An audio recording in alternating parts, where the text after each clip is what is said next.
Aliyekuwa waziri wa usalama wa ndani Fred Matiang'i amejiuzulu kutoka kwa Benki Kuu ya Kenya na anatarajiwa kurejea nchini Kenya ambapo ataanza kampeni moja kwa moja. Ujambo na karibu kwa taarifa zetu za Kenyascope na kumbuka kusubscribe. Aliyekuwa waziri wa usalama wa ndani katika serikali ya Rais mstaafu Uhuru Kenyatta kwa jina Fred Matiang'i anatarajiwa kurejea nchini ya Kenya kabla ya tarehe 21 Juni. Hii ni baada ya kumaliza rasmi majukumu yake katika Benki ya Dunia pale Washington, Marekani. Hii ni hatua muhimu katika maandalizi yake ya kugombea urais mwaka 2027 baada ya kutangaza nia yake hadharani mnamo Mei tarehe 2.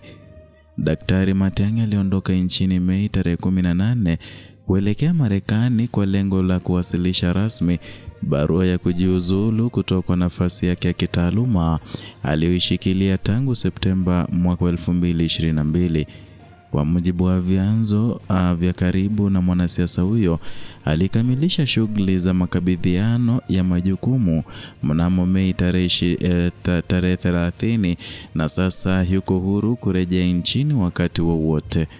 Kurudi kwa Matiang'i kunajiri katika kipindi ambacho chama cha Jubilee kupitia mchakato wa kubadilika upya kisura na kimwelekeo kwa lengo la kumwandaa kama mgombea wa urais.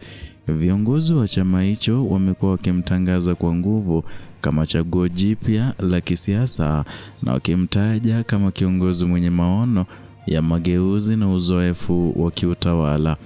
Huku akitoka kwenye kampeni ya mwezi mzima iliyotikisa jukwaa la siasa za kitaifa, Matiang'i ameibuka kwa sauti kuu katika siasa za upinzani, hasa baada ya kuungana na kambi ya naibu rais Rigathi Gachagua inayojitokeza kama upinzani mpya ndani ya serikali.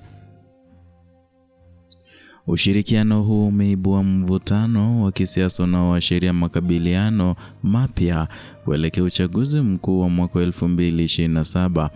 Akiwa katika eneo la nyumbani la Gusii wakati wa mkutano mkubwa uliofanyika Mei tarehe 2, Matiang'i alieleza kuwa amesikiliza wito wa wananchi waliomtaka arudi kuhudumia taifa.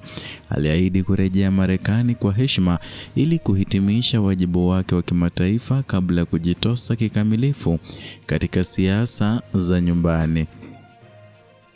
Hali ya kusubiri kurejea kwake imekuwa ikifuatiliwa kwa karibu na wafuasi wake, huku baadhi ya wapinzani wake wakitoa dhana kuwa huenda alisita katika azma yake ya kisiasa. Hata hivyo, dalili zote zinaashiria kuwa Matiang'i yuko tayari kuingia tena kwenye ulingo wa siasa kwa nguvu mpya na mkakati ulioimarishwa. Kauli ya naibu rais Gachagua aliyoitoa Mei tarehe 12 ilionekana kuunga mkono hatua ya Matiang'i kwenda Washington ili kukamilisha mchakato wa kujiuzulu.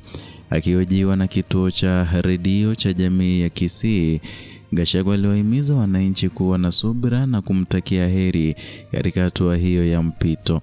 Kwa sasa hali ya kisiasa nchini inaendelea kubadilika kwa kasi, huku kurejea kwa Matiang'i kukitarajiwa kuongeza msisimko mpya.